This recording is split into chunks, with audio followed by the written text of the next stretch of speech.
Ancient Rome was at its apex from the 2nd century BC through the 2nd century AD. During the Pax Romana of the 1st and 2nd centuries AD, Rome benefited from the expansion of its empire, with vast amounts of wealth and diverse cultural influences flooding into its borders. What was ancient Rome like? It had a little bit of everything. The city of Rome was a bustling urban center full of commoners, animals, and politicians, all running into each other on crowded streets, in public buildings, and at any number of sporting events. Life in ancient Rome was full of excitement, with plenty of opportunities for entertainment and spectacle contributing to the cosmopolitan atmosphere. Living in ancient Rome was not without challenges, however. The life of a Roman citizen depended on social and economic status. Poverty and noise were just two problems that prompted the government to regulate the difficult conditions within the city, with moderate levels of success. To live in ancient Rome was like living in any major city, full of pros and cons, but rarely with a dull moment. The city was overpopulated, but housing was also extremely limited. As early as the 6th century BC, Rome began taking census information to assess the numbers and needs of its population. While the Romans kept records on population, historians debate the accuracy of the data. The population of Rome itself is generally believed to have been in the hundreds of thousands during the 1st century BC, perhaps as high as 800,000 during the reign of Augustus, r. 27 BC, 14 AD. The population of the city continued to go up, hitting as many as 1 million residents during the 2nd century AD. The population was a mix of free men and women of varying degrees of wealth. High numbers of slaves contributed to the crowded conditions in Rome, where space became increasingly limited. The development of insulae, or tenements, was the result of a need to house the large population. Insulae contained numerous apartments alongside businesses and shops, with large numbers of people living in close confines. Insulae were several stories high, poorly built, and home to poor and moderately wealthy Romans alike. They were also vulnerable to fires, collapse, and the spread of disease. Wealthy residents within the city lived in houses close to the imperial palace. One alternative to an insula was a single-family home called the domus. Wealthy Romans lived in domus, and the more money they had, the larger their home. Domus featured 1 or 2 stories with reception halls and living rooms called atria. Numerous bedrooms, dining rooms, a kitchen, and a bathroom accompanied outdoor spaces for relaxing. Larger houses could have multiple bathrooms and even private baths. A domus in Rome was necessarily smaller than a house in one of the other cities in the Roman Empire, thanks to the limited space and topography of the city. Some homes in the city could be more like villas, although villas were usually found in more rural settings. Villa-like locations were called horti, although the term also was used to describe gardens, and the specifics remain somewhat unclear. Locations of domus in Rome are difficult to identify, although they were presumably located outside the danger of a rising Tiber River and close to places of imperial importance. Domus could span an entire city block and, unlike insulae, were standalone structures that didn't face crowded Roman streets directly. People from all walks of life enjoyed the public baths. Everyone from slaves to Roman emperors visited public baths in the city. Called thermae by the 1st century BC, public baths included hot and cold rooms with pools, steam rooms, and dry heat rooms where people could clean themselves, carry out business transactions, and socialize. Men and women used the same baths until the practice was forbidden by Emperor Hadrian, r. 117 to 138 AD, during the 2nd century AD. Hadrian himself frequented baths in Rome, famously giving a veteran he saw rubbing his back and the rest of his body against the wall, one of his own slaves, to perform the duty. The veteran was scraping oil off his body, something that would usually be accomplished with a strigil. Most wealthy Romans had slaves or servants to scrape them, but their poor counterparts were forced to do it themselves. Soon after, with a number of old men rubbing themselves against the wall for the purpose of arousing the generosity of the emperor, he ordered them to be called out, and then to rub one another in turn. The number of baths in Rome increased from the 1st century BC through the 5th century AD. Baths also became more luxurious and included additional features like gymnasia and fountains. Historians estimate roughly 170 public baths existed in Rome in 33 BC, with the number rising to between 800 and 900 by 400 AD. Emperors such as Trajan, Caracalla, and Diocletian gifted Rome elaborate baths that could serve thousands of Romans at one time. Diocletian, r. 284 to 305 AD, built the largest, a structure with massive pools lined with marble-clad walls and granite columns. People didn't often wash their clothes, but when they did, they used urine. The job of washing clothes in Rome fell to the fuller. Many Romans didn't wash their own clothes, and fullers provided an essential service in the city. Without the use of soap, fullers were tasked with cleaning linen and woolen garments, bleaching them to rid them of sweat and grime. The best way to accomplish this was by using urine, often collected from pots found throughout the streets of Rome. An alternative to human urine was urine from animals, both of which contained ammonia, an ideal cleaning agent. Clothing was put into a vat with water and urine, where fullers would stomp on the garments. By the late 1st century AD, urine was such a valued commodity that Emperor Vespasian, r. 69 to 79 AD, put a tax on urine collected in public. According to Roman historian Suetonius, when Titus, Vespasian's son, found fault with him for contriving a tax upon public conveniences, he held a piece of money from the first payment to his son's nose, asking whether its odor was offensive to him. When Titus said no, he replied, "Yet it comes from urine." The city was unbearably loud due to high traffic and stone streets.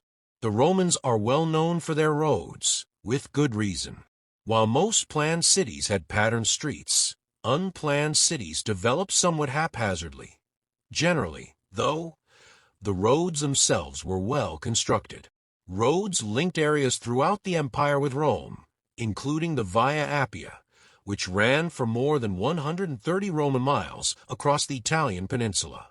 In Rome itself, roads were paved and allowed for drainage, but the frequent presence of chariots and other wheeled vehicles created an immense amount of noise. During the 1st century BC, Julius Caesar made it illegal for wheeled traffic to enter into the downtown areas of Rome during the daytime. This was meant to make the roads less congested, but it ultimately just made Rome so noisy at night that people were unable to sleep. Overcrowding and traffic alike contributed to constant noise, a problem that Juvenal, a Roman poet during the 1st and 2nd centuries AD, took on in his Satire 3, on the city of Rome, written around 118 C. For what lodging houses allow of sleep? None but the very wealthy can sleep at Rome. Hence is the source of the disease. The passing of wagons in the narrow curves of the streets, and the mutual reviles of the team drivers brought to a standstill, would banish sleep. There was a sophisticated plumbing system, but people sat right next to one another to use the toilet. With an elaborate network of aqueducts and sewers, Romans were able to enjoy running water in their homes and at public facilities.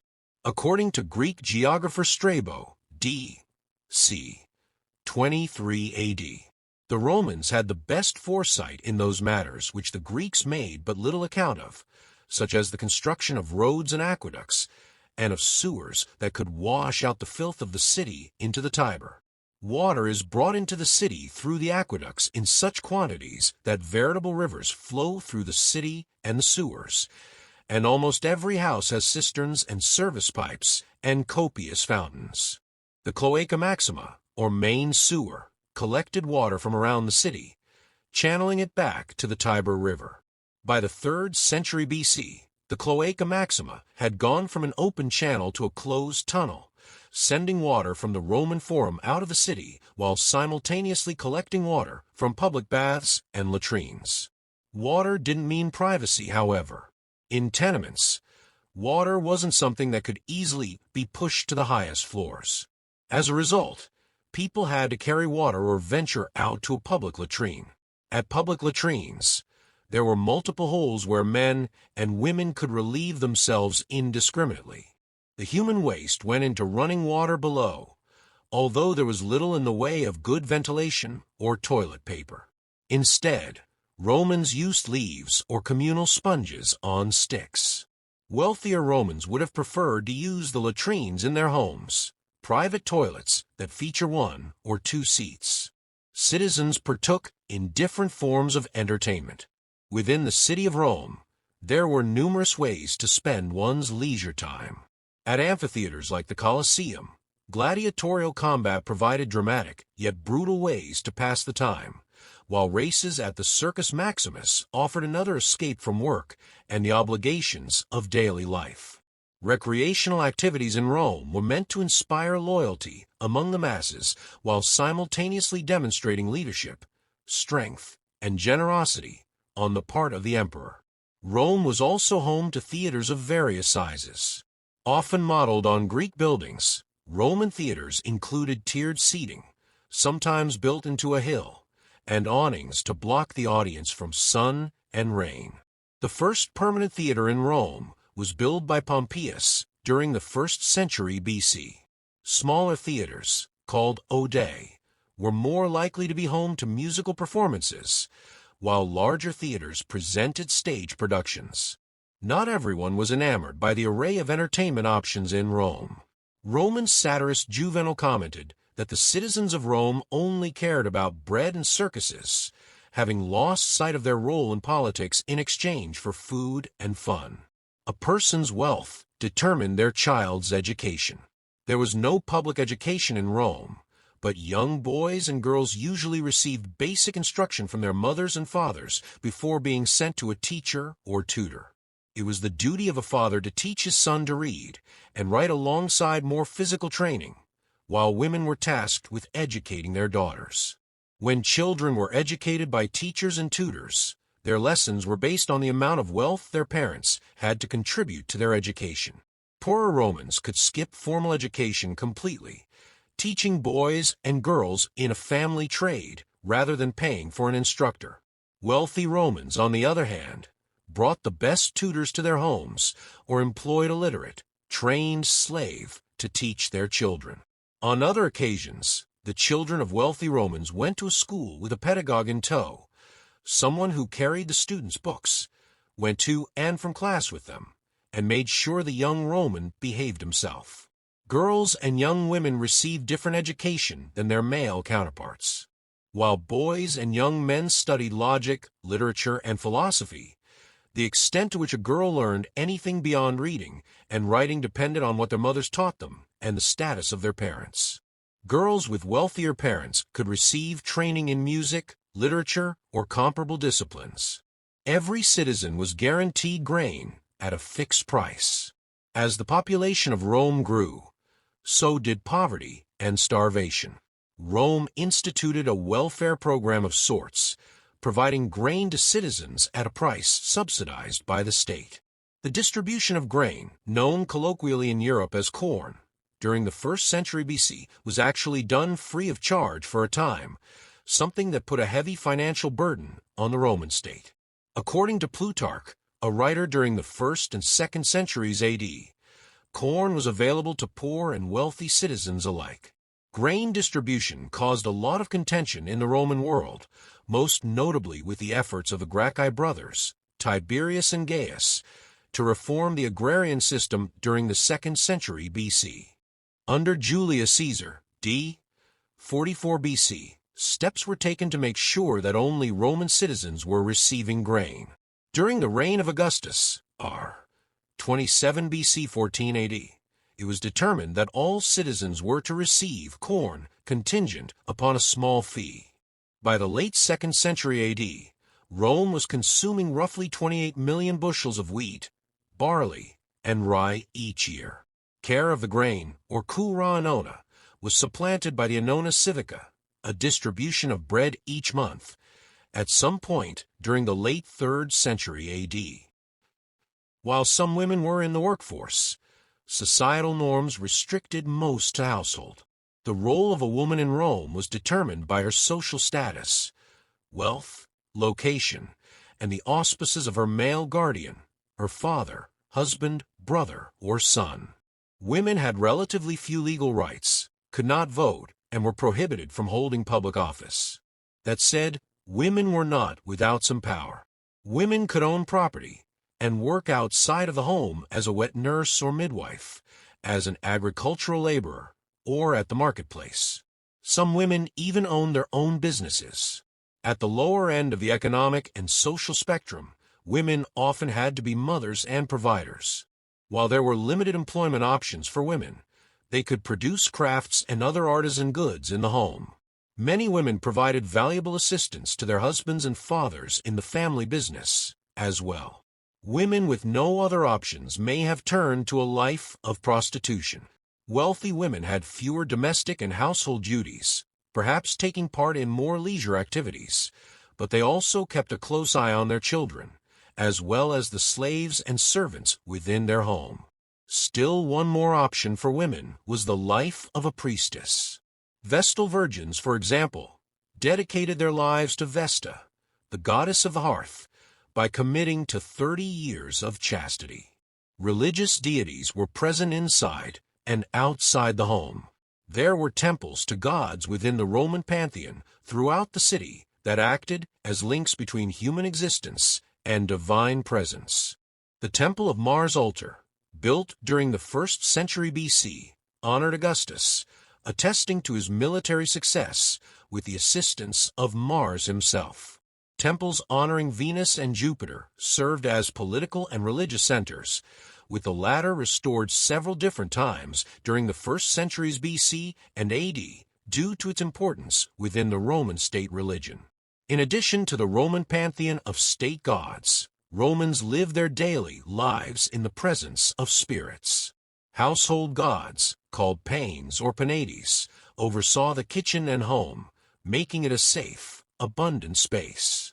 Other household gods, Lares, were ancestral spirits worshipped daily with additional offerings made around the year. Both Lares and Panes were permanent fixtures in the home and moved with a family in the event of relocation.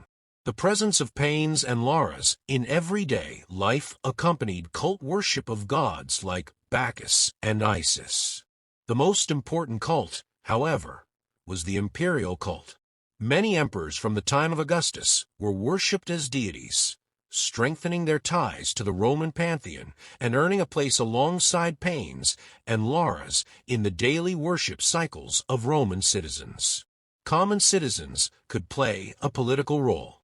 Any Roman citizen could hold political office, and, with the establishment of tribunes in the 5th century BC, the plebeian class earned a voice within the Roman political system. The wealthy class held control of the Roman Senate, but with increased pressure from farmers, servicemen, and the growing number of immigrants in Rome itself, the concept of citizenship was expanded through the 2nd century BC. Tribunes like Tiberius and Gaius Gracchi demonstrated the role citizens could play in the Roman government. In addition to their 2nd century BC agrarian reforms, they called for all of Rome's allies in Italy to become citizens. This didn't come to fruition, ultimately, because Roman citizens feared what the outcome would do to their own livelihoods. Citizens registered for the census every 5 years, reporting possessions, property, and the number of people in the family to the Roman government. Roman citizenship came with perks such as the right to vote, but citizens were also obligated to provide loyalty and service to the state. The paterfamilias oversaw everything within the household. The patriarchal structure of life in Rome was dominated by the paterfamilias. The male head of the household was in charge of everything from business matters to property exchanges to arranging a husband for his daughter. The father of the family controlled every aspect of his children's lives, even selling them into servitude, disowning them, or ending their lives, depending on the circumstances. The paterfamilias did consult with the leading female in the home, the materfamilias, usually his wife, but not always.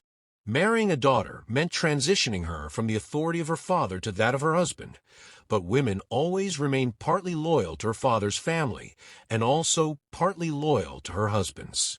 If a man had no son, he could adopt one, many times opting to take in a nephew or distant family relative to serve as his heir. The male head of the household also served a religious role, overseeing rites practiced to Lares, Panes, and other deities worshipped in the home. The Roman Empire, which lasted for around 1,500 years, stands as one of the most significant examples of the rise and fall of a civilization in human history. And while it would have been fascinating to meet epic Roman emperors like Caligula or Commodus, in reality, living at the time of their reigns probably wouldn't have been so great. In fact, the nasty realities of ancient Rome, from tapeworms to mass enslavement, create a pretty unappealing picture of life at the time. There are nearly unlimited examples of Roman squalor. Despite their vaunted baths, the Romans still had a host of parasites and diseases. Some of their medical remedies were absolutely disgusting, as in dung anyone. Emperors, not exactly the paragons of virtue they purported to be, seduced siblings and marrying children. Even tasty dinner dishes were made out of repellent things, ranging from dolphin meatballs to flamingo tongues. Such disgusting conditions in imperial Rome are enough to make anyone queasy. Ancient Romans used a particularly gross form of cleaning to keep their whitest togas white. To really clean those hard-to-reach places after they spent some time squatted down over a bench with holes in it, they would wipe with a sponge set on the end of a stick, called a xylospongium. These sponge sticks were attached to the bathroom benches, so a busy Roman didn't have to worry about toting one through the city with them as they ran daily errands. To access the stick, you'd reach through a keyhole and maneuver it through to clean your derriere. Although this sounds like a convenient, time-saving trick, it's pretty hideous that people using public restrooms likely had to share sponge sticks.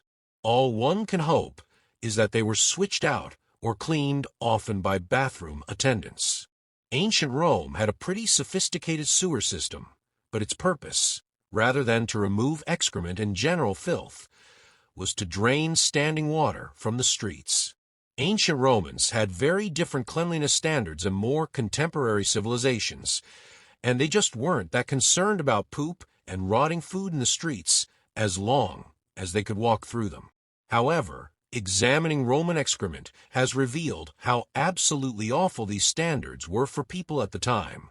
In fact, archaeologists have found tons of parasites and infections in fossilized Roman poop, including roundworm and dysentery.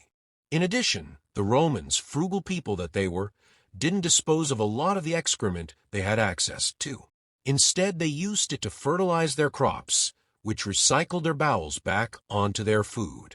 And their version of ketchup, a favorite condiment, was an uncooked, fermented fish sauce called garum. This beloved solution might have allowed tapeworm parasites to thrive. They washed their clothes with urine. Here's the ancient version of a dry cleaner, a fuller, who used urine to clean clothes. It sounds disgusting, but ammonia, a key ingredient in human-made water, is great at getting tricky stains out of togas. And, unlike soap, it was easy to acquire.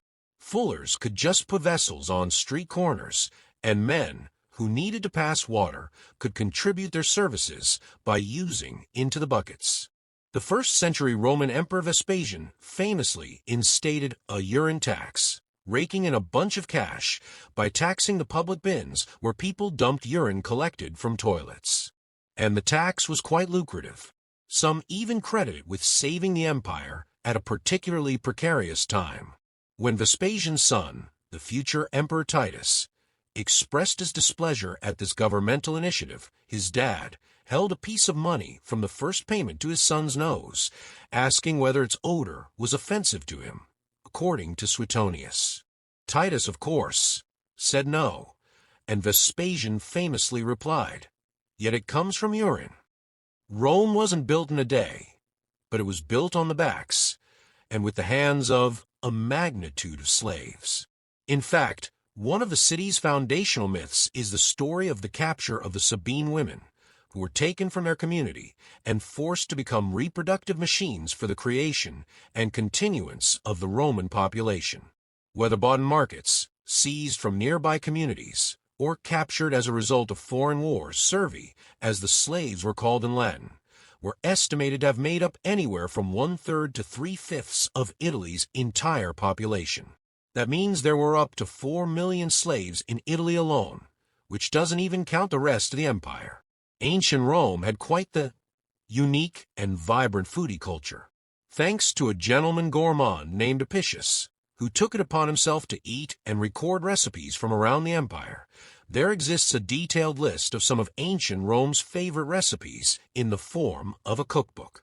Spade sow's womb, when prepared with pepper, celery seed, dry mint, laser root, honey, vinegar, and broth, was a particular favorite, as was the paunch of a suckling pig, when filled with pieces of pork pounded in the mortar, 3 brains, the nerves removed and mixed with raw eggs. For those looking for a lighter snack, stuffed dormouse casserole was a go-to. Camel brains and animal dung were considered cure-alls.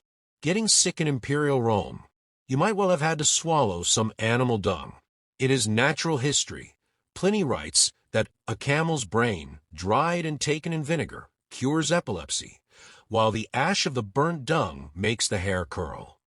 But not just camel, as goat excrement was proven to be useful. Pliny says that an application also of she-goat's dung boiled down in vinegar was an approved treatment for snake bite, and so is the ash of fresh dung boiled down in wine. Tortoise dung was excellent for curing abscesses, while holding rabbit dung convinced dogs not to bark at you. Their graffiti and poetry were really dirty. As far as disgusting facts about Rome go, this one isn't so unusual. Romans loved a good dirty joke.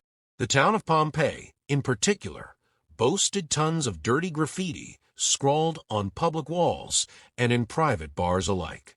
You could be strolling down a lane and be confronted with phrases like "restituta," "take off your tunic, please," and "show us your privates."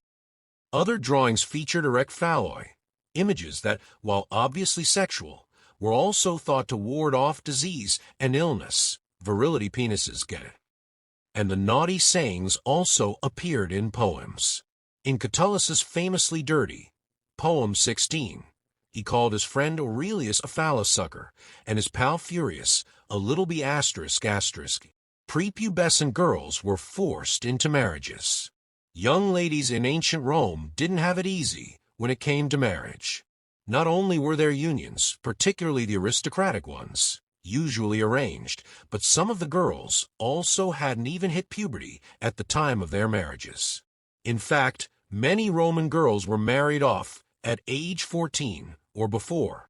The first emperor of Rome, Augustus, was probably the person who solidified the minimum legal ages of wedded bliss at 12 for girls and an elderly 14 for boys. For those peasants lucky enough not to be members of the upper class, weddings were permitted as late as their 20s. The second emperor, Tiberius, had a villa in Capri where he organized bacchanals, put together a lewd library, and trained young boys to tease him with their licks and nibbles, according to Suetonius. Emperor Caligula wasn't much better. It was widely rumored that he had relations with his sisters. As if that wasn't enough, Caligula himself spread a rumor that his mother, Agrippina, was the result of his grandfather Augustus coupling with his own daughter Julia. Perhaps the most famous method of punishment in ancient Rome was crucifixion, but there's so much more where that came from. In fact, there's a veritable trove of unsettling punishments that the Romans enjoyed doling out because of their spectacular nature. For example, an offender might also be eaten by wild beasts or burned alive in retribution for the wrongs they committed.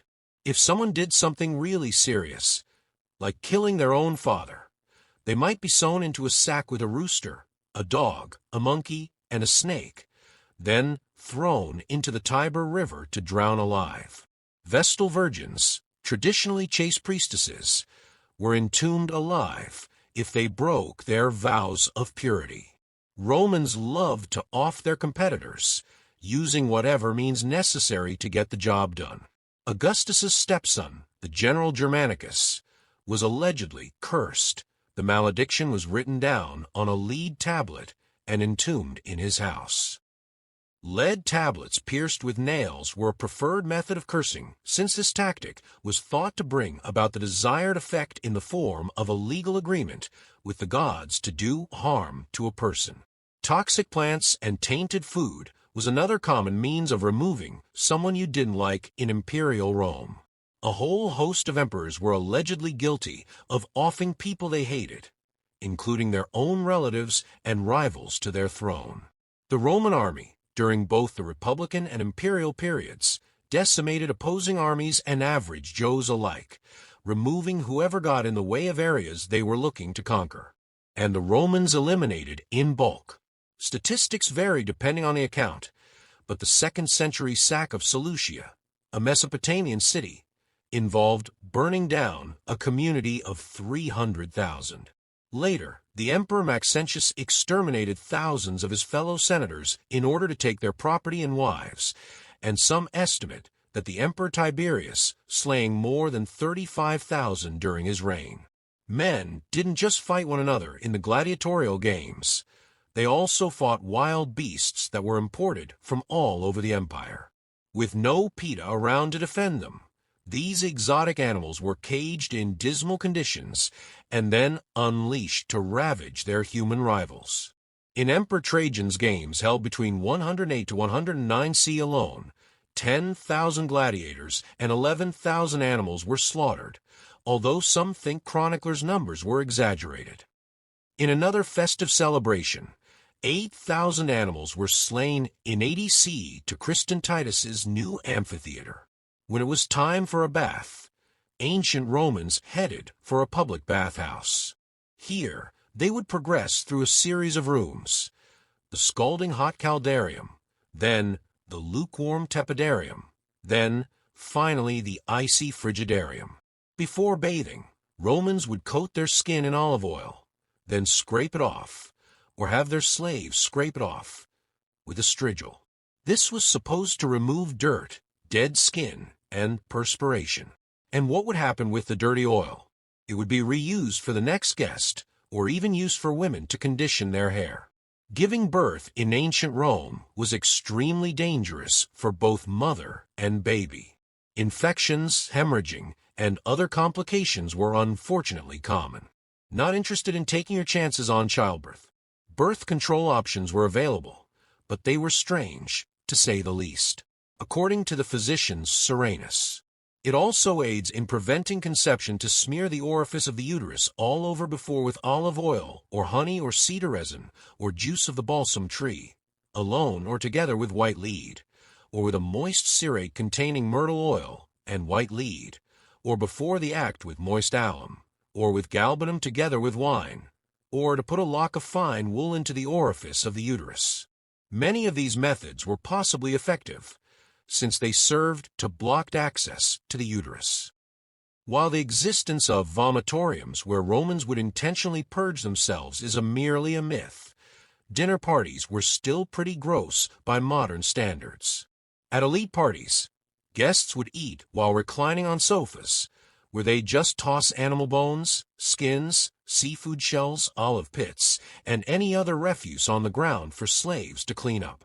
You can learn a lot about a civilization by studying how they went to the bathroom and how they got rid of human waste. A civilization's plumbing can teach us about the diets they ate, the diseases they contracted, how they conducted civil engineering projects, and possibly even what their attitudes about bathrooms were.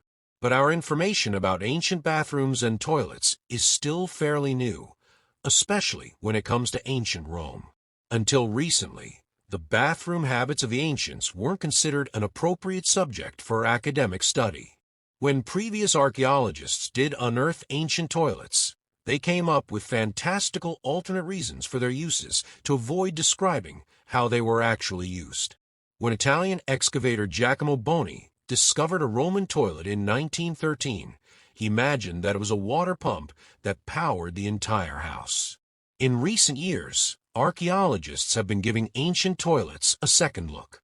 And it's thanks to them that we can bring you these facts about going to the bathroom in ancient Rome. Before latrines, people did their business wherever it was convenient. The Romans were innovators in public sanitation. The Roman sewer system is considered one of their most impressive achievements. In particular, Rome's Cloaca Maxima, Great Sewer, built around 600 BC, is still in use today. The Roman sewer system allowed for an extensive network of public latrines to be built. But before plumbing was introduced, and even sometimes after, the Romans relieved themselves wherever possible. Sometimes this meant using a chamber pot, other times it meant finding a discreet spot to do business. As you might imagine, this resulted in cities being covered with human waste. In his Satire 3, the Roman poet Juvenal warns his readers not to walk around the city at night, or else they might be drenched by a slop bucket. There were even publicly posted notices prohibiting citizens from relieving themselves in public. The baths of Titus in Rome include a message that reads, 12 gods and goddesses and Jupiter, the biggest and the best, will be angry with whoever urinates or defecates here. Excrement was quickly swept away by a rush of water. Public latrines were often connected to Rome's sewer system. In the latrine on the Palatine Hill, the toilets were located 380 centimeters above the sewer below. However, while Roman sewers did carry away human waste, that probably wasn't their primary purpose. Rome's Tiber River often flooded, leaving the city frequently inundated with standing water. The main purpose of Rome's sewer system was to drain away floodwater. This drained floodwater was then routed back into the Tiber. The wealthy probably had a toilet at home. Wealthier Romans often had private toilets in their homes. Unlike public latrines, private toilets were not usually connected to the local sewer system. Instead, Romans would fill up their cesspits and empty them in their gardens or a field outside town. Because they were also used to dispose of food waste, private toilets were often located near, or sometimes in, the kitchen. There were two reasons the Romans didn't connect their toilets to the sewers. One, because the sewers were prone to flooding, and two, for fear of small vermin like rats climbing out of them. People wiped with a publicly shared sponge on a stick. The first packaged toilet paper wasn't sold commercially until 1857. Before then, people were forced to wipe using whatever natural materials were available, often absorbent leaves. But if you used a public latrine in ancient Rome, your only option was called xylospongium. This was a sponge attached to the end of a stick, and it would have been shared by everyone. Toilets in Roman latrines were designed for the xylospongium, with a keyhole-shaped slit on the front of the toilet seat to accommodate them. Roman latrines also featured small gutters running parallel to the toilet seats. Researchers speculate that these gutters were used to rinse off the xylospongium between use. People sat centimeters away from other bathroom goers. Archaeologists believe that the Romans were a lot less shy about going to the bathroom than we are today. Most public latrines featured open seating in a semicircular pattern. The toilets were really holes cut into stone benches, and there were no dividers between them. One excavation of a latrine on Rome's Palatine Hill in 2014 found that the toilets were only 56 centimeters apart. A Roman latrine, like one that was discovered in Ostia, could accommodate up to 20 people at a time. Long garments gave a little bit of privacy. Even though Roman latrine users didn't have toilet stalls or even dividers, they still could enjoy a small measure of modesty. As anthropology and Italian studies professor and Olga Kolowski-Ostro pointed out, togas or tunics did basically the same job as a stall divider. Unlike modern pants, which have to be pulled down before sitting on the toilet. A toga or a tunic would have allowed Roman men to do their business while still being mostly covered. Roman latrines also had few windows, which would have lowered visibility. People stood in a very, very long line to be able to go.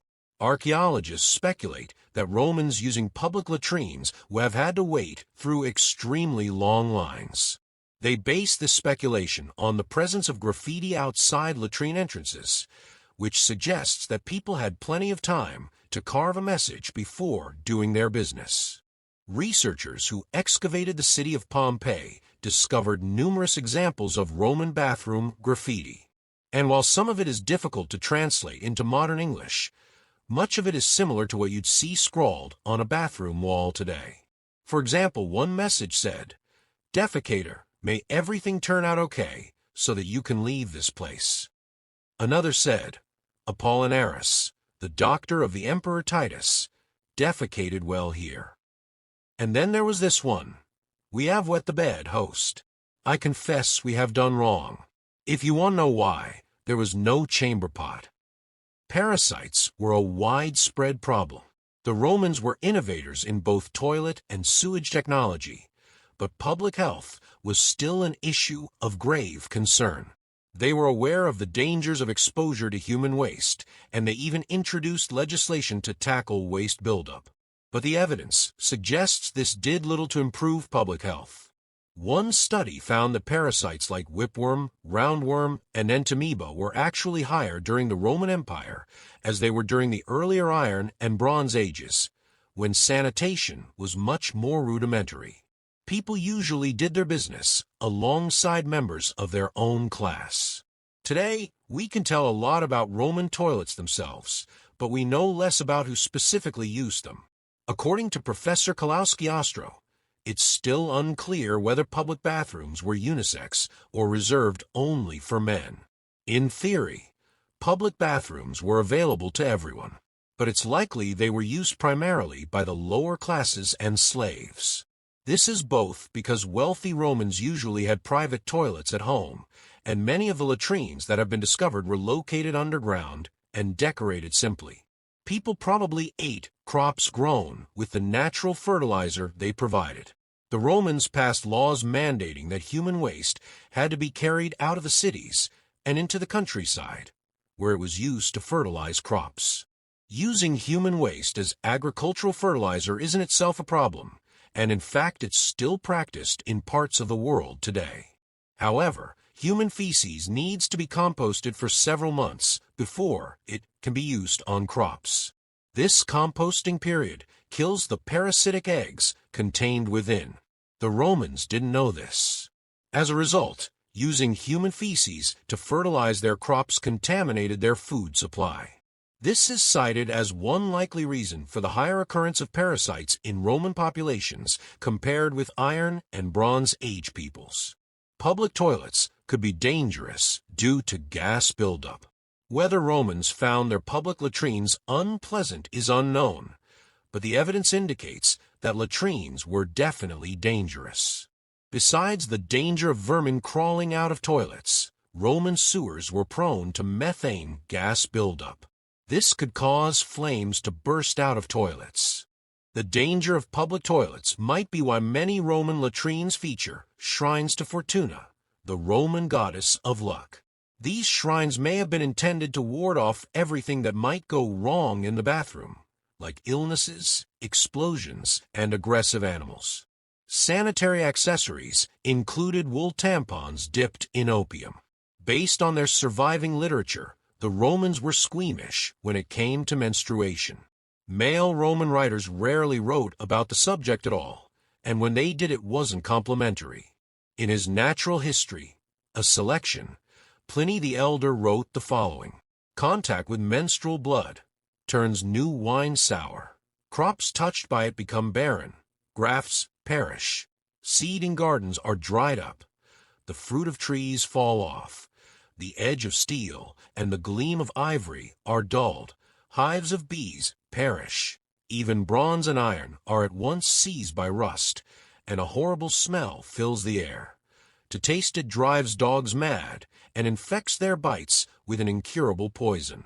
But we do know what Romans used as sanitary devices. In the Hippocratic Oath and the Ethics of Medicine, Stephen H. Miles writes that Romans used woolen tampons that were often soaked in a substance to relieve discomfort.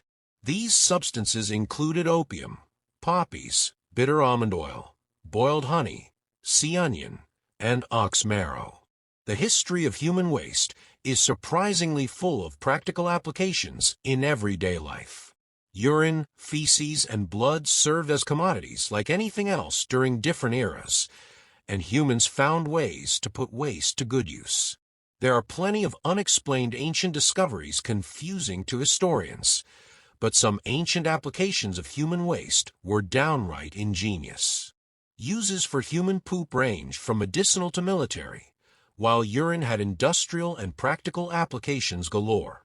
Though some people misunderstood a variety of ancient things, especially about the human body, this didn't stop other outside-the-box thinkers from finding a use for all their crap just sitting around in chamber pots.